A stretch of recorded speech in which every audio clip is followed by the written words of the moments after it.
We increase the percentage of express buses. Today, express buses comprise about 2.5% of the entire bus system. We're going to double that to 5%, and we'll have a number of express routes running from about 8 different areas in Leeward and Central Oahu. We also developed a proposal called College Express BRT that will connect the University of Hawaii at Manoa, HPU, Honolulu Community College, and everything in between. Then one other part of our proposal is utilizing contraflow lanes to accommodate rush hour traffic. Very inexpensive. You see it being done on Kapilani Boulevard daily. We have a plan to do it on North King Street and Dillingham Boulevard. Then something new to Hawaii, but done all over the world. Short underpasses. But when I say short underpass, I mean underpasses which are limited to cars. And if you limit the underpass to cars, you need less length for the tunnel. So we envision tunnels maybe about 10 to 12 feet in height, no more than an eighth of a mile long. And these will be constructed at key intersections throughout the city, intersections which we all know do nothing but clog up traffic. Finally, we look to what other cities are doing and what other states are doing. For example, Washington State is far ahead in traffic management. And what many people don't understand is that through traffic management, traffic light synchronization and things like that, you can actually manage traffic so that it flows much easier. So here is what our freeways look like. H1, H2, Honolulu Freeway. And that blue line there you see, the solid blue line, is the existing AM zipper lane. My administration established that. Governor Abercrombie is going to establish a PM zipper lane. So you'll have one zipper lane going downtown and the other one heading out to West Oahu. The state is very, very eager to build the zipper lane, and I think that they've already started. On the bottom there, you see reversible Nimitz flyover. This project is the most expensive item in our package. It is a state project. I will propose to the governor that the city and state share in the cost because I know that the state wants to do this. And basically what this does, it frees up traffic at the Middle Street Nimitz blocked area. This flyover will be about 2.2 miles. You see the 8 different express routes that we'll have. And you can see that, for example, number 3 covers Ewa Beach. Rail is not going to go there, okay? Number 1 is the Country Express C that is already in operation. And believe it or not, even though it's not on a dedicated lane, except on the freeway, the time for the Country C bus is comparable, if not superior, to the time projected for rail.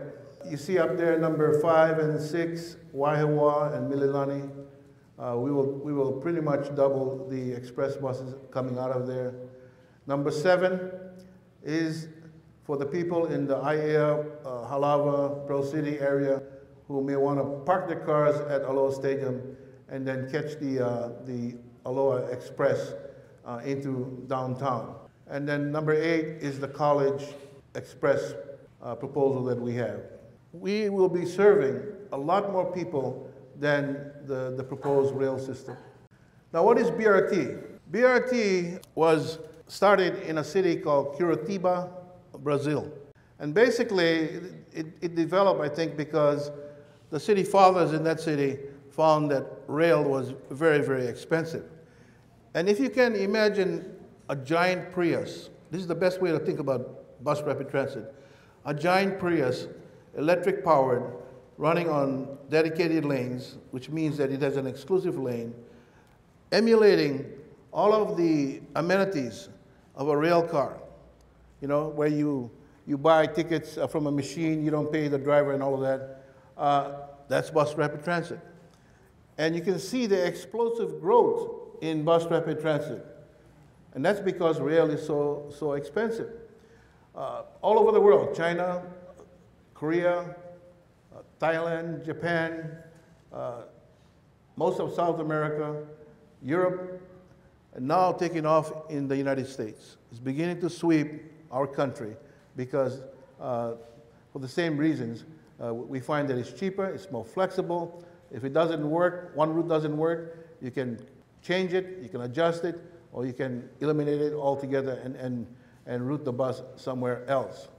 We visited the Orange Line in Los Angeles, and I'll show you the results of some of what we found there.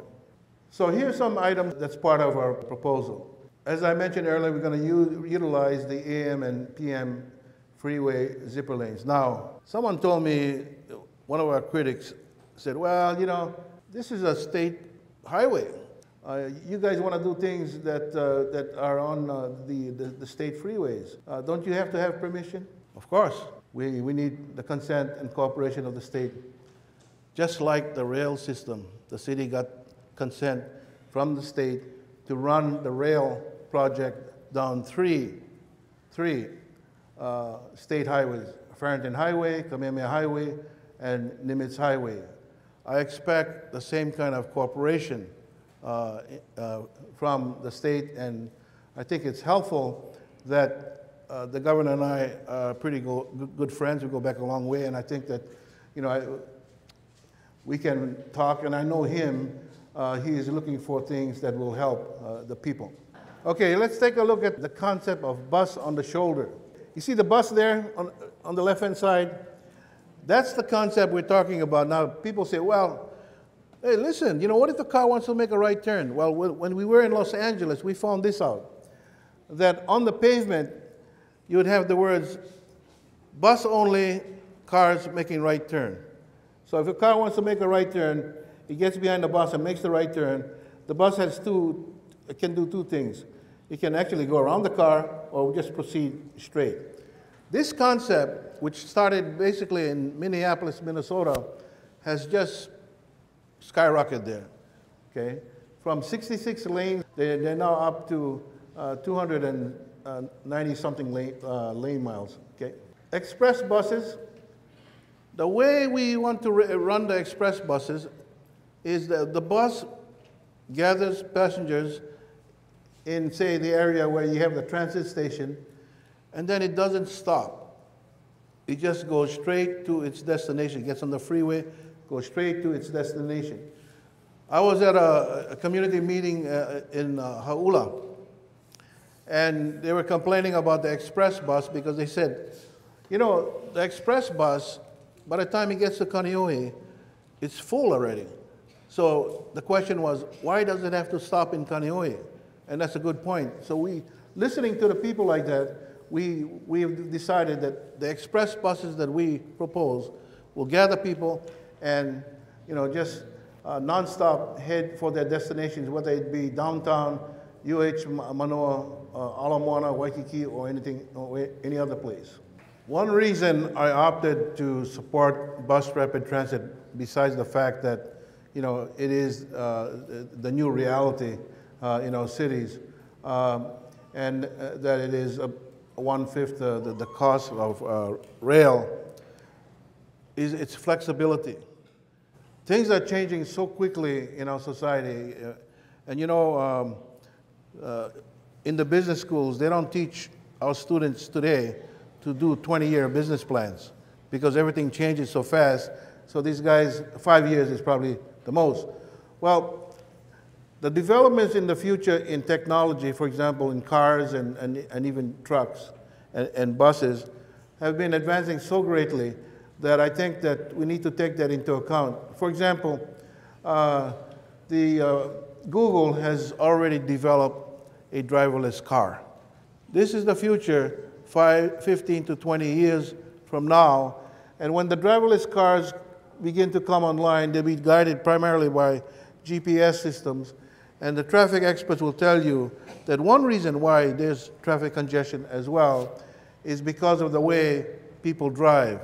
If you're able to moderate the speeds and the spacing of cars on the road, you're able to, I think, make traffic flow better and avoid traffic congestion. The point that I'm making is that bus rapid transit, because of its flexibility, will allow us to make changes because of these kinds of technology. With rail, you can't do that. Once you build it, it's rigid, it's inflexible, and either you tear it down or you don't use it at all. Unlike rail, that will take about 10 years or more to build, we can begin this FAST program within 6 months, because there are things that we can do, like the contraflow lanes, that don't require building anything or require a lot of money. Just requires some planning and putting cones and whatever to establish a contraflow lane. Someone criticized our tunnels. They say, well, it's going to disrupt traffic. Well, just imagine the rail project. You'll have 10 to 15 years of continuous disruption. FAST is for everyone, not just for the bus riders, which who will be the majority of the people who ride the buses. FAST will be for everyone, including people who switch out of carpools or decide not to leave their cars at home and take the bus instead. FAST, this BRT system, enhances our already excellent bus system. Honolulu's bus system has been rated one of the top in the nation. I think for the 2 years ago, 2 years in a row, it was rated #1 in the nation. FAST will enhance that, not dismantle it, as you'll have to do with rail. And that ends the presentation. I want to thank you for your attention, and we'll open up to questions.